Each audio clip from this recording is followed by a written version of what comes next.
Eh bien bonjour à tous, c'est Nexus047. Alors on se retrouve pour une nouvelle vidéo concernant le langage C.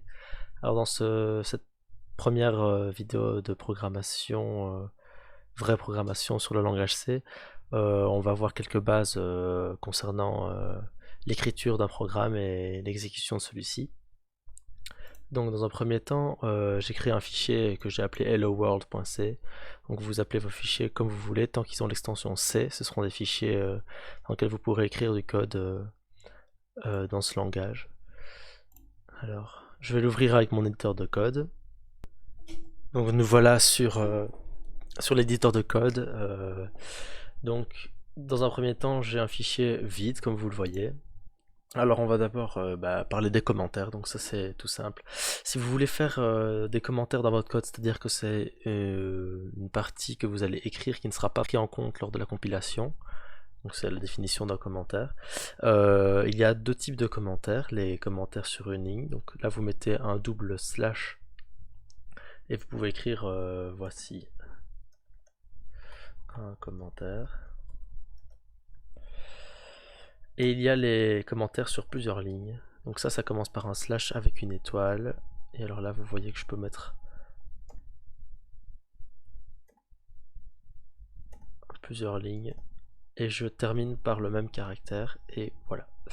Tout ceci est compté comme un commentaire. Alors, donc dans cette vidéo, je vais revenir sur le programme assez simple qu'on avait fait à la dernière vidéo qui consistait à afficher du texte dans le terminal. Et je vais détailler étape par étape le programme pour vous expliquer un peu comment fonctionne la structure d'un programme basique en langage C. Alors déjà, ici on est dans un fichier. Alors vous aviez vu que dans notre programme on avait une fonction principale, c'est le main. Donc voilà, en langage C, ici c'est une complétion automatique, mais en langage C, on a toujours la fonction principale, donc la fonction de départ, si vous voulez, de votre programme, qui s'intitule la fonction main. Et donc voilà, vous voyez déjà plusieurs choses ici, c'est que je parle de fonction, donc une fonction, qu'est-ce que c'est? C'est un morceau de code qui va prendre différents arguments ici. On voit qu'il y a différents arguments entre parenthèses, donc c'est les arguments de la fonction main que j'expliquerai plus tard, et qui va retourner des valeurs ou non. Donc on parlera plus en détail des fonctions dans les prochaines vidéos, où je vous détaillerai les différents types de retours, d'arguments, comment ça fonctionne pour spécifier des arguments pour créer des fonctions, etc. Donc ici, tout ce que vous devez savoir, c'est que le retour de cette fonction-ci est un entier. Donc pour que votre code soit propre, on met souvent à la fin du main un return 0, enfin un return 0 qui veut dire du coup que tout s'est bien passé. Et donc lorsque le code va arriver ici à ce return, ça voudra dire que le code s'est exécuté correctement et qu'il a retourné 0 et donc que tout s'est bien passé avant. Toutes les instructions qui étaient avant ce return se sont bien passées. Alors vous voyez aussi qu'on a ici des accolades. Alors les accolades en C et dans beaucoup de langages, mais c'est pas forcément le cas de tous les langages. Je citerai par exemple Python qui n'utilise pas ce système de blocs entre accolades. Ils permettent de délimiter, comme je l'ai dit, des blocs d'instructions. C'est-à-dire que pour le moment, ça n'a pas beaucoup de sens d'avoir des blocs d'instructions, vous allez me dire, parce qu'on n'en a qu'un seul, mais quand vous allez faire des conditions sur différentes variables, que vous allez exécuter des boucles les unes dans les autres, etc., les blocs non seulement vous permettent de séparer vos idées, mais aussi permettent au compilateur de comprendre quelles instructions sont accessibles depuis une certaine autre instruction, et également de définir entre autres des variables locales au bloc, etc. Donc on en parlera ici, mais en gros, dès que vous avez un bloc d'instructions défini par des accolades, toutes les variables qui vont être déclarées dans ce bloc auront une durée de vie qui se terminera à la fin de ce bloc, sauf certaines conditions dont on parlera plus tard. Mais si elles sont déclarées dans le bloc, elles n'existeront plus une fois que vous serez sorti du bloc. Donc si ici, on parlera de cette commande C plus tard, si ici je faisais une commande de type Donc si 5 est plus petit que 1, ce qui est toujours faux, eh bien si je fais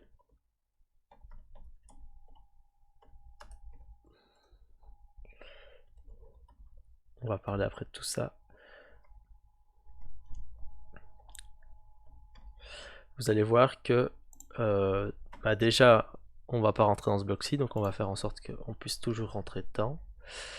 Vous allez voir que si j'essaye par après ce bloc-ci d'accéder à ma variable i qui a été déclarée dans le bloc précédent, ben, elle n'existera pas, en fait, tout simplement.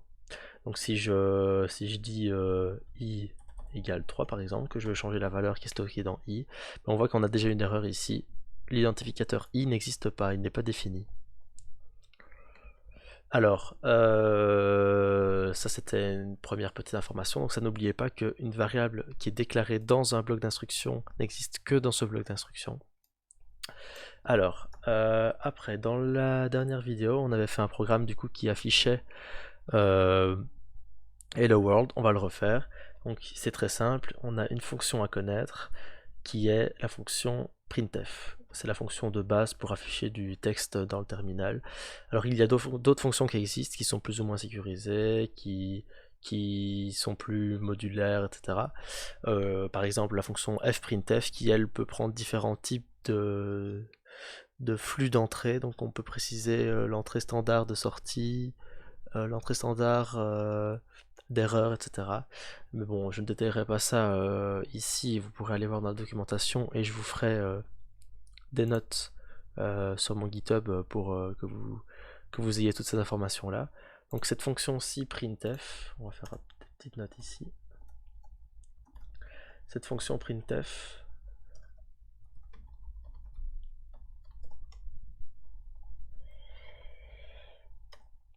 hop, donc on a déjà parlé du main. On parle du printf. Alors cette fonction-ci, elle va prendre deux arguments, enfin au minimum deux arguments. C'est-à-dire que le premier argument du printf, ce sera une chaîne de caractères, la chaîne de caractères qui est définie entre double quotes. Donc c'est ce que vous voyez ici, entre guillemets en fait. Donc dans cette chaîne, vous pouvez printer, enfin vous pouvez écrire une chaîne de caractères, donc du texte. Une chaîne de caractères, c'est du texte. Hello world, par exemple. Hop. Toujours finir vos instructions par un point virgule. Donc quand vous faites un retour, quand vous faites une déclaration de variable, quand vous faites un print, quand vous utilisez n'importe quoi comme instruction, il faut toujours mettre un point virgule, sauf quand ce sont des conditions bien sûr. Mais quand vous utilisez une fonction ou que vous faites une assignation de valeur, toujours utiliser un point virgule. Alors ici, si j'exécute ce programme là comme ça ne va pas fonctionner. Pourquoi ? Parce que oui, d'ailleurs je me suis trompé, le printf prend au minimum un seul argument qui est la chaîne de caractères. Après vous pouvez lui préciser des variables, on en parlera juste après. Donc ici ça ne va pas fonctionner parce qu'il ne connaît pas la fonction printf par défaut. Il faut lui renseigner une bibliothèque où cette fonction existe. Et cette bibliothèque-ci, vu que c'est une bibliothèque standard du langage, elle est délimitée par des signes plus petit ou égal, enfin pardon, excusez-moi, par ces signes-ci. Et la librairie c'est stdio.h. Alors pourquoi .h? Parce que c'est l'extension par défaut des librairies en C. Et stdio ça veut dire standard library, donc standard std, et io c'est input-output. Alors ici vous voyez que le printf en fait c'est une fonction qui va créer un output, en fait c'est du texte dans le terminal. Ici maintenant vous avez renseigné par cette ligne-ci, include, à votre programme qu'il pouvait utiliser une fonction de stdio. Et cette fonction que vous allez utiliser ici c'est le printf. Donc cette fonction est définie dans ce fichier-ci en fait, et il va comprendre ce que vous allez vouloir faire quand vous appelez cette fonction là avec cet argument-ci. Alors après je vous ai parlé aussi qu'on pouvait faire des assignations de valeurs, on parlera des types juste après. Donc ici je déclare un entier qui s'appelle i équivaut 0, et bien ici je peux mettre un pourcentage d qui veut dire que je vais vouloir afficher un int, tout simplement. Et alors, après, ici, je peux rajouter un argument à mon printf, qui est une variable entière. Donc ici, j'ai un int i, ça tombe bien. Et là, vous allez voir que dans l'affichage, on va avoir hello world, avec le petit 0 qui sera affiché après. Hop, on compile ça tout de suite, et on teste.